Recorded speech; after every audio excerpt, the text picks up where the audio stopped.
पोटनिवडणुकीचा बारामतीचा सुनेत्रा वहिनींचा अर्ज दाखल करण्यासाठी मी आलेलो आहे आणि अतिशय तसं बघायला गेलं तर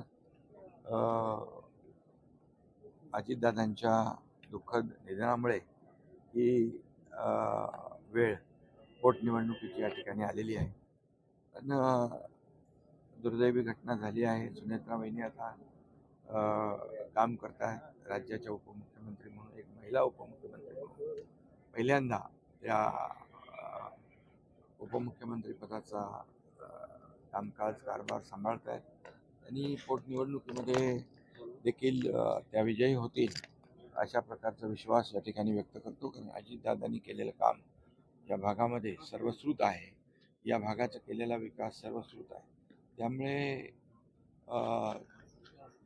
या भागातली जनता त्यांच्या पाठीशी खंबीरपणे उभी राहील आणि या पोटनिवडणुकीमध्ये महायुतीच्या उमेदवार म्हणून त्या आहेत आणि त्यांना आमच्या सर्वांचा पाठिंबा आहे.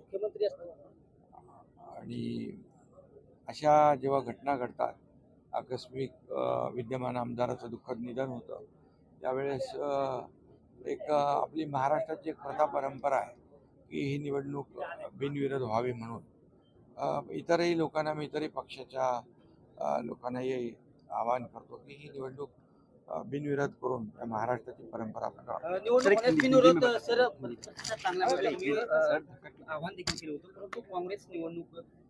त्यांनी देखील विचार करावा, पुनर्विचार करावा.